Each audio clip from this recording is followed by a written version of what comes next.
I mean, Gervonta Davis has he has a claws. Yeah, 10 pounds or something. Especially in the pocket. I mean, Gervonta in the pocket's a monster. Oh my god, he reminds me like a little Tyson. He's short and he conserves his punches. Where like the first few rounds, he throws very few punches. He's just measuring. He's a computer, man. Yep. He's just getting the data. Joe Rogan, on his show, has issued warnings to Jake Paul ahead of his fight with Gervonta Davis, demanding that he pull out of the bout. Joe Rogan, who earlier showed little concern about the mismatch in the fight, had previously said that the skill gap was massive, but Jake Paul could compensate for that with his weight advantage. That can end it. He finds these openings and he sees them, but he doesn't go after them right away. He waits for the right time. He's so patient. Like when you watch the early rounds of his fights, he probably has the lowest punch count in the early round. But he also knows he's got that nuclear option that if he can crack you, most likely he's going to take. I think the fight is uneven but eventually becomes even.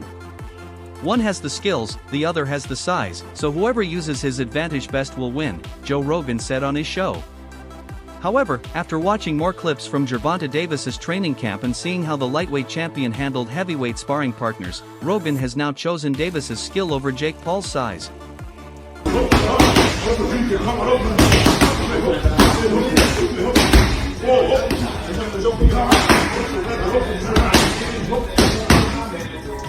In what marks the biggest step of his career in terms of weight difference, Gervonta Davis is pushing himself harder than ever, sparring with opponents nearly twice his size.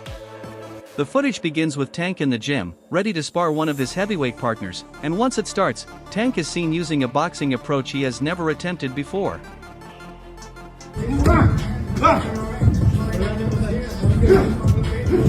Oh, there you go. There you go. There you go. There you go. Take deep breaths in the water. Take deep breaths. Right. Since Tank resumed training camp last week, everyone in his team has been saying the same thing: he looks completely different from previous camps. I feel like that button has been pressed. Lamont pressed it, and I'm seeing a Tank I've never seen before. No smiles, just work and more work, assistant coach Kenny Ellis said in an interview with Mill City Boxing. Nice, clean, crispy shots, like the first fight, you know? Mm-hmm. I mean, I can't speak on what I seen, but the fight will be different.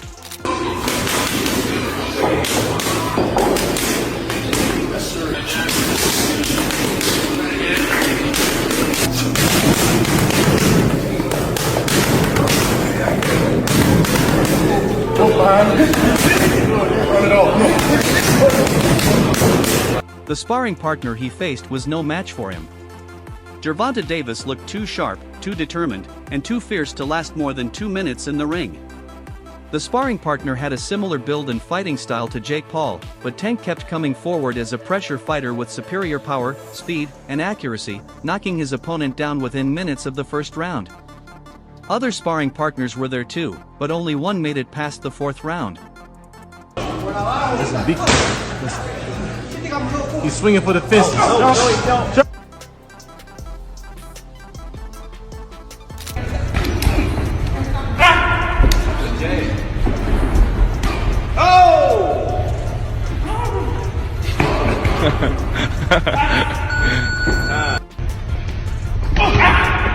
Oh, that's the hook.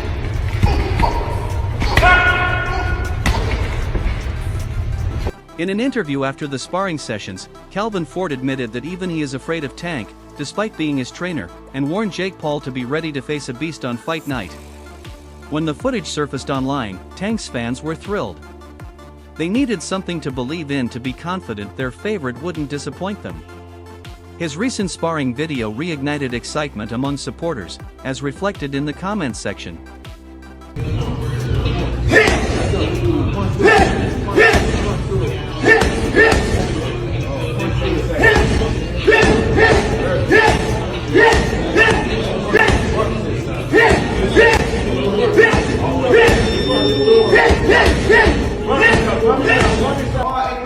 Look like you're playing pool with a short stick. Ball in between him. Ball in between him. Punch when he punch, girl. Punch when he punch. Punch when he punch. Yep. They ain't stopped firing. We slowed down. Now we're gonna commence firing again. That's what we do. We reload and come back. Yeah, you ain't gotta get close, Tank, because you know you're scared to get close. Get close, Tank. Keep rolling, Kev. All the way down the road. Come to me, baby. Get low. Imagine Tank doing all that to Jake Paul on fight night. I don't want any slow start. We want Tank in action from round 1. He can tire Paul out early. No need to study him anymore, he already did in the first match. We want a knockout, one fan wrote. Another added, I'll bet anyone Tank wins this fight, and it won't go to the judges. A third fan said, things I love to see. I hope he finds himself before the rematch. A focused, passionate Tank beats any version of Jake Paul. Only casuals would argue otherwise. The right Tank is what we need that night.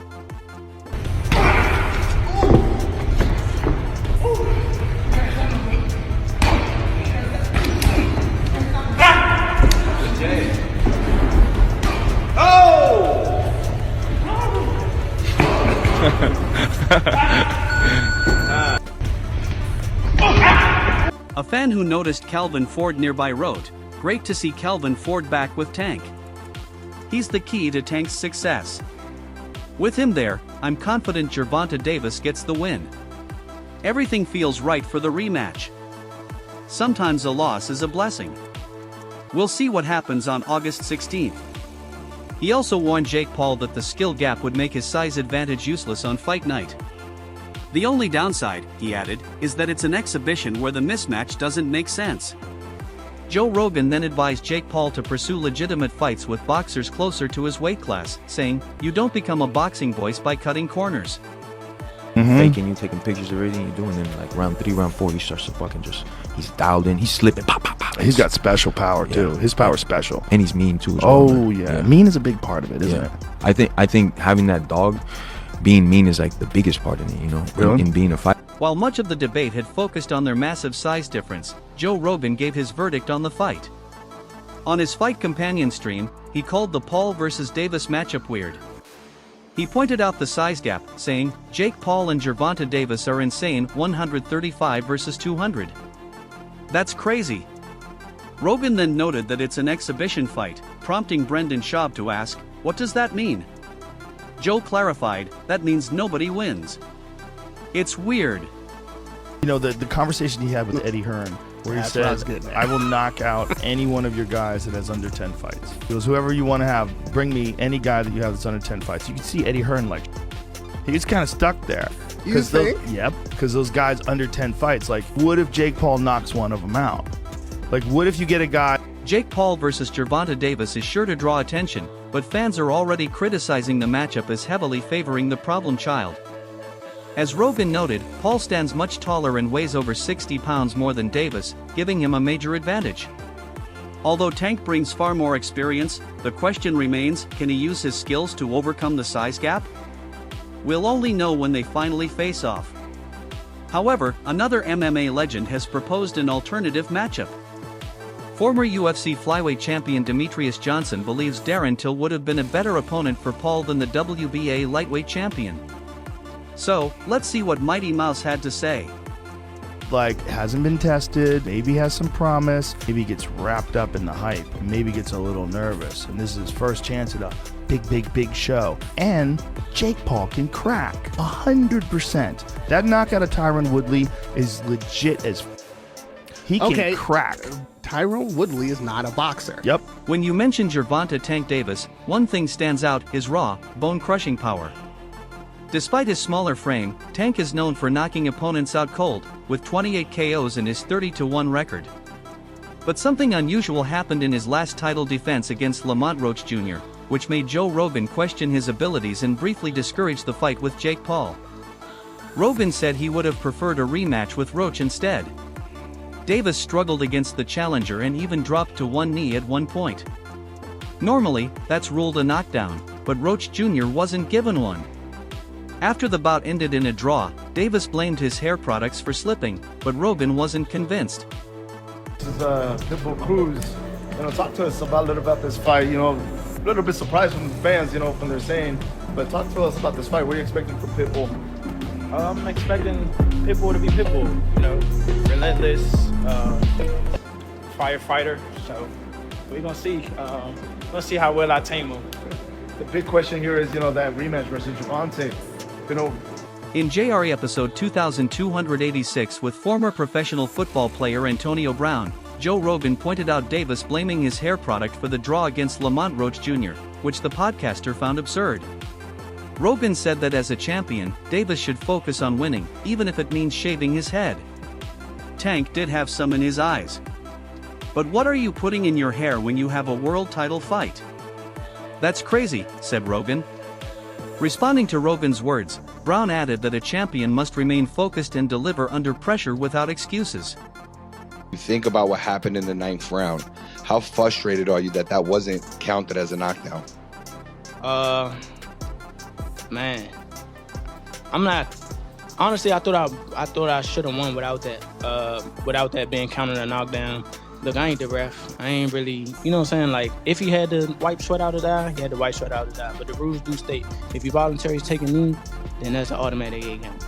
But it is what it is. I wasn't relying on that. I was relying on what. External factors cannot be used as excuses for falling short in high-stakes moments. Rogan emphasized that Davis should have just shaved his head for his fights.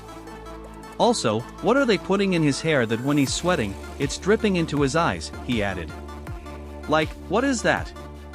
Yeah, bro, shave your head, right? Yeah, shave your head. Who cares? Pretty boy, you're about to go get this fight. Get those braids out. You don't need them.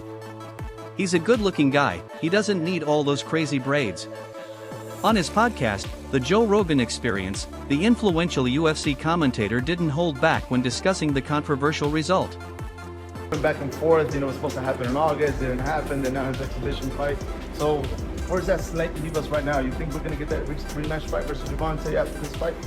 Who knows? He said he's retiring. I believe him. I think he's scared. So if he's gonna retire, I believe he's gonna retire. You think he'll retire after the exhibition match? I think so. Why do you say that? Because he's scared. In a conversation with comedian Tom Segura, Rogan questioned Davis's performance and suggested that the draw was generous. He had that fight with Lamont Roach where it ended in a draw, and it was a legitimate draw, he commented before offering stronger criticism. You could even argue that Roach won that fight. The remark came as Rogan analyzed Devin Haney's recent performance against Jose Ramirez and reflected on how a first loss or close fight can signal a decline in some fighters. There's a point where the greats just stop being what they were. Everyone has a limited number of times they can perform at their best, he said, indirectly referring to Davis's situation. Did that, so I know the got in his eye, but they should have countered it. They would have countered it, would have went to Lamont Roach. What I didn't like about Tank, he was gassing up Lamont Roach way too much, and he was already talking about like retiring. He seemed a little distracted, didn't he, in the fight? That wasn't the same Gervonta Davis we're really used to seeing. It just lets you know how corrupt like these governing bodies are, bro. If that dude took a knee, not only did he take a knee, he's like, hold on real quick. Let me get this out of my eye. How is that not a point? Like, funny thing, bro, that's why I cut my braids off. I had braids and I had the same thing. I went through the same. I think I was taking control. I think I was landing more shots. I think I was landing more power shots. And I thought I was doing my thing. So I'm not really that frustrated about that.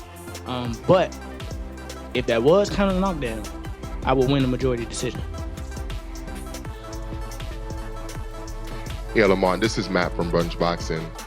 What explanation, if any, were you given about why that particular sequence was not properly called a knockdown? Shakur Stevenson, the 28-year-old WBC lightweight champion, joined Babcock on the TMZ Sports TV show on Wednesday, just minutes after the Paul vs. Davis fight was announced.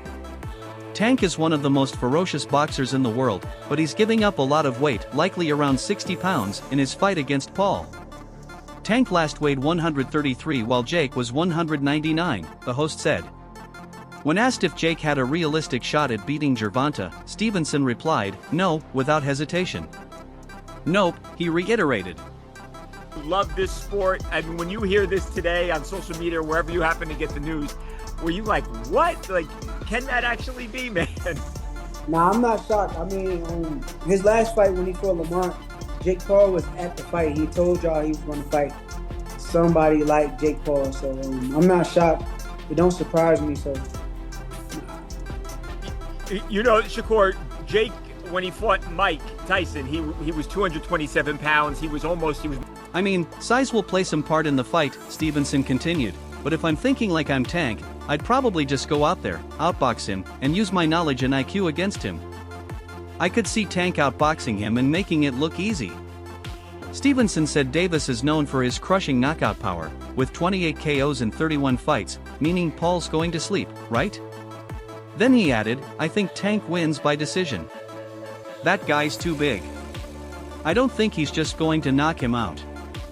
I see him outboxing him. When Babcock followed up, Stevenson reaffirmed, nah, I don't see Tank knocking Jake out. No. Geo's World, facts. That's why Tank wants to fight Jake Paul. I'm telling you, he want to fight Jake Paul because he know if he climb in the ring with Shakur Stevenson, he's going to get zapated. He know it. They all know it. Stevenson clearly believes this is a one-sided matchup but isn't disrespecting the problem child. I think Jake is good for where he's at, but there are levels to this, Stevenson said. He also made one thing clear, he won't watch Paul versus Davis. Hell no. No, he replied when asked. Explaining to TMZ Sports, he said, that ain't really, like I said, here's the thing. I've got two sides when it comes down to it. I've got a business side and a competitor side. From a competitive standpoint, it doesn't excite me to the point where I'd want to watch it. And like 109 point something his last fight against Julio Cesar Chavez Jr. He hasn't been only boxing for a couple of years. He's 12-1. Tank Davis obviously been boxing his whole life. He's 30-0-1. He's knocked everybody out except for 3 opponents in his life. But at what point does size matter so much, though, where it can't be overcome, Shakur? And is it in this case here, when you've got what is like a 70-pound difference between these two guys? I mean, size will play some part of the fight, but Stevenson also said he saw this coming. No, I'm not shocked. I mean, in his last fight when he fought Lamont, Jake Paul was at the fight. He told y'all he was going to fight someone like Jake Paul, so I'm not surprised. But aside from his analysis, Stevenson still isn't comfortable with the matchup. He was upset when rumors emerged that Davis was negotiating an exhibition fight with the YouTuber before confirmation. For Stevenson, that choice disrespects the sport and his long-standing desire to face Davis in a real championship fight. Tank is disrespecting the sport if he chooses an exhibition with Paul instead of fighting me, Stevenson told Fight Hub TV. What do you think about the rumors of Tank and Jake fight? Man, Tank disrespectful to the sport if he choose that over fighting with me. I'm the best fighter in the sport. I've been telling him that. He called cap on it. So if he won't call cap and say I'm not who I say I am, come prove it. I think it's dangerous for him to go back in there and fight Lamont. I think Lamont is a hell of a fighter. I can see that going left. I'm the best fighter in the sport. I've been saying that, and he called cap on it. So, if he's going to call cap and say I'm not who I say I am, come prove it. I think it's dangerous for him to go back and fight Lamont. Lamont is a hell of a fighter. I could see that going left. So, I'm the best fighter in the sport. I've been telling him that, and he said it was a lie. If he's going to say that, let him come and prove it. Shocker's words reflect his frustration after years of pushing for a fight that hasn't materialized. Stevenson has long tried to secure a match with Gervonta Davis. Though both compete in the same division and hold titles, Stevenson with the WBC and Davis with the WBA, negotiations have never advanced. Between conflicting statements and delays, the matchup has become a kind of boxing soap opera, with fans growing impatient as Davis appears to favor a media-driven route through an exhibition with Jake Paul. Just outboxing him and making it real easy. Is there any way you could, any realistic or legitimate way in your mind you could see Jake Paul winning a fight against Tank? No. No way. Nope. Not a lot of people have talked about Jake and say he's got good power. Not even and I get anything could technically happen, but you don't even see a realistic shot where he could land one big punch, and Tank being so much smaller, he just can't handle the power. Nah, not at all. I think we're working on it behind the scenes, Paul said, claiming the fight would proceed under certain conditions to give fans the biggest show of the year. The plan, however, angered Stevenson, who seeks legitimacy, not spectacle. One reason this high-profile fight has stalled is the divide between promoters and platforms. Stevenson is signed to Top Rank and fights on ESPN, while Davis is with Premier Boxing Champions and appears on Showtime and pay-per-view. These rival company barriers have historically blocked fights of this magnitude. As for what's next, Stevenson mentioned two names on his radar, Teofimo Lopez and Lamont Roach, who also targeted a fight with Davis after their March draw.